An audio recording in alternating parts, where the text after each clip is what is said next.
Hey guys, welcome to the channel. So today we're going to be installing a Banks Monster exhaust on my 2020 L5P. I'm going to flip this around so you can see it. Oh, maybe not. There it is. It's a big box, pretty heavy. Here's the part number. 2020 crew cab, short bed, Denali, Duramax. Should be a pretty quick install here. Just remove a couple hangers and cut off the old exhaust. All right, let's open this box up. All right, you know what Banks is good at? Besides making good products? Marketing. Prepare to smile. See, I'm already smiling just because the box told me to. All right, here's one of the boxes. Here's some good packing foam. Let's see what we got here. Taillight tip. So I got the chrome, the stainless steel chrome tip, because there's a lot of chrome on the truck already. And I think the black thing is overdone. So we'll set that down. Now this is a 5-inch aluminized exhaust, which I wasn't real excited about, but if you look at the exhaust that's on the truck, it's very similar in color. So, well packaged. This is huge. I mean, I've had 5-inch on other trucks, but I haven't seen it in a while. Wow. So yeah, well packaged. So far I'm not seeing any dents. See the exhaust hangers.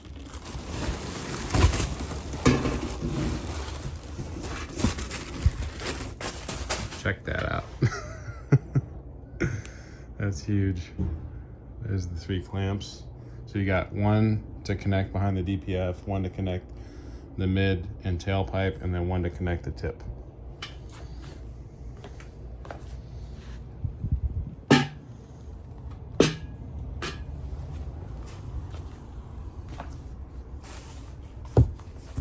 And then let's see. Gail gives you a little info packet here with some stickers and pipe plugs. I'm assuming that's if you delete your sensors, which this truck is not deleted, and it will not be. And now here is the tailpipe section. This is what the tip goes on right here. It's massive. Gotta love 5-inch. All right, so that's all there is to that. Now, another part number that they suggested I order, because I'm gonna put airlift airbags on this truck, is this. All right, like I was saying, there was another box here suggested, and this is the, all right, like I was saying, they suggested this part. I don't know what the part number is off the top of my head, but it's a 5-inch clamp for the heat shield for the airlift bags that are going on this truck, so that we can actually fit them on there. And then the part you want to see is the tip. So let me open that. All right, so here's the tip. It's a patented oblong tip, or patent pending, I'm not sure. And it's a single wall, stainless. I think it's 309 stainless. Clamps on. I'm gonna see if I can have a muffler shop weld it on. Might just have a muffler shop weld this whole thing together once I get it installed. I don't like things rattling. I don't want them falling off or getting stolen. But looks nice. Let's see if I can take it out.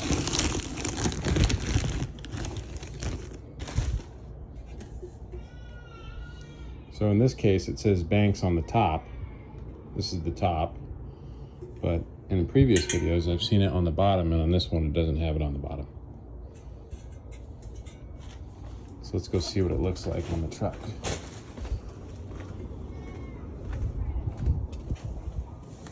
It's gonna sit right about there. I think it's gonna look really nice. Certainly better than the musket.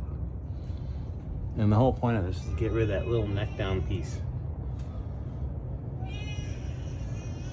Yeah, definitely gonna look better.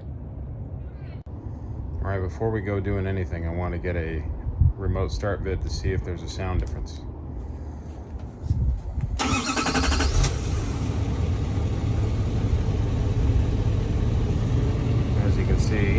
truck is extremely quiet. Can't hear anything really, which is nice.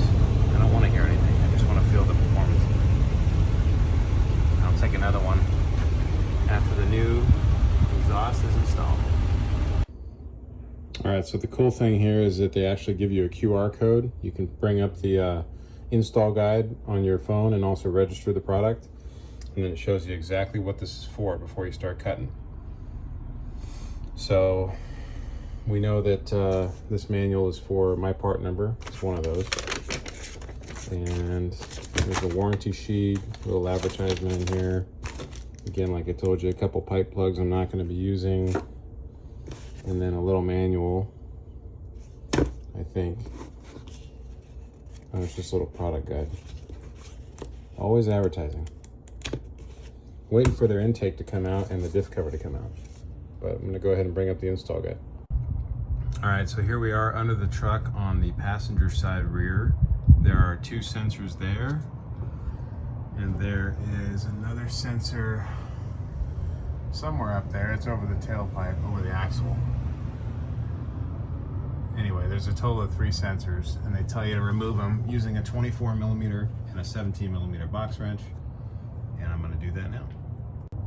All right, I got these first 2 out. They weren't hard to get out at all. They were both 17mm. That's what they look like. And then I'm going to do the 24, which is right up there. And I'll pop that out, and then I'll read the directions as far as cutting the exhaust off, but it shouldn't be too hard. I know that you cut it right here behind the DPF. I think it's 8.5 inches, but I'll verify that with the manual.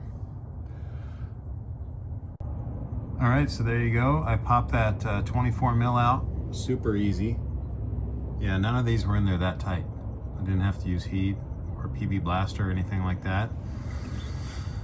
Next thing I'm gonna do is mark where I'm gonna cut, and then find my my little tool that I use to pull these hangers out of the isolators.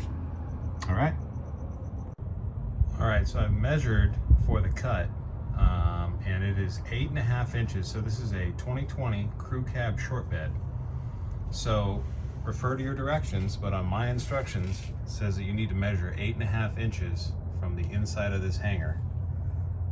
So like from right about here over to here. So I measured that like 5 times, and then you want to obviously make a straight cut, but it's 8.5 inches from the inside of that hanger, not to the center line, to the inside, towards the front of the truck.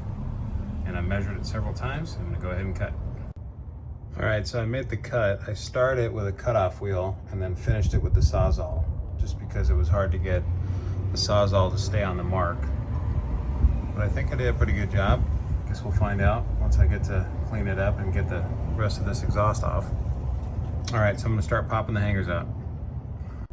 All right, so now I've got the thing cut off, but I can't seem to get it out.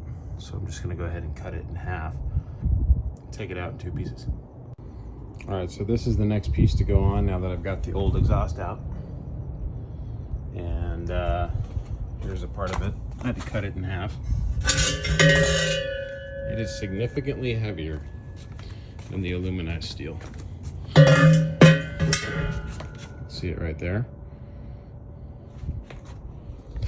So this part, you just put the 4-inch band clamp on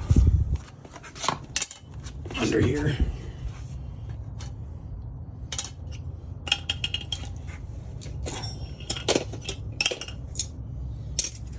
Okay. If you ever want to see what the inside of a DPF looks like, let me show you. That's what it looks like. It looks like a honeycomb.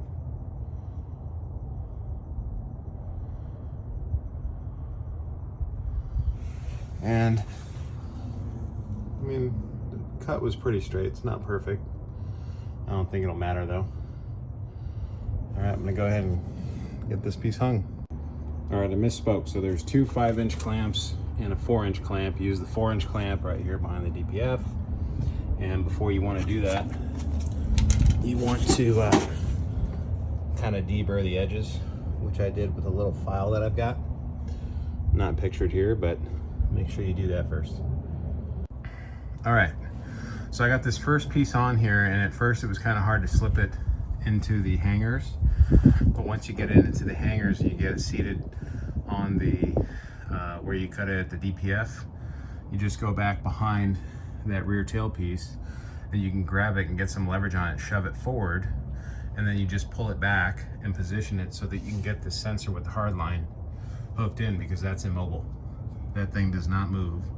So you need to get that thing aligned properly, get the thread started on it, get the other sensor in, don't tighten up this clamp. Then you put the next section on, get it sort of where it needs to be, and then you can tighten everything down. All right guys, there it is. The exhaust install is done. The Banks 5-inch monster exhaust. It fits pretty damn well. I'd say all in all, it was probably on a scale of 1 to 10 as far as hard installing. 10 being the hardest, I'd say this was about a 4. I think most average people can install this in under 2 hours without much trouble. All the hangers line up. There's plenty of clearance from the shock. There's clearance from the heat shield on the spare tire. I had to bend it just a little bit, but there is a pretty good amount of clearance right there. It's hard to tell, but it's at least a 1/4 inch. All the clamps fit really well. The finish, even for aluminized, looks pretty good. And let me show you the rest of it. Fits up there pretty nice, pretty level. I don't know if a shop could have done it better than me, but let's take a look under here.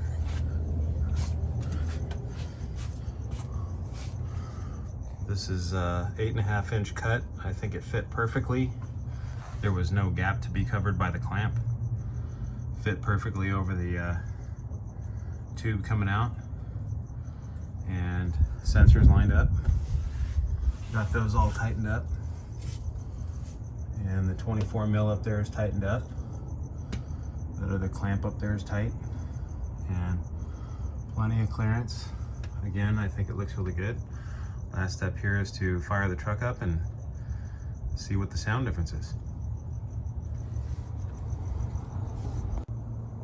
Also, I want to show you how well the tip fits as far as where it contours with the side of the truck. It's pretty in line with the fender there, and you can see going forward, it's back behind the center of the tire. That's about as level as I could get it with the clearance that I had. If you had an aftermarket bumper, you might be able to level it out a little bit more, but it's pretty close. All right, let's fire it up. All right, here we go. Noise comparison.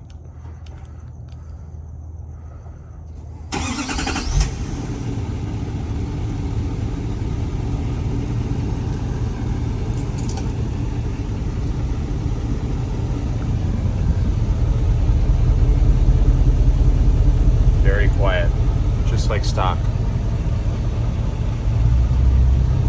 Can't really hear any kind of difference. Of course, I haven't driven it yet. I think the main thing here is you're not heat blasting your trailer, because the side, tip kicks out to the side, and supposedly it cools it down about 15 degrees, or 15%, 2 feet behind the tailpipe. So I will drive it tomorrow and get up another video of my driving impressions. So far, I'm happy. Good job, Banks. Thanks for watching.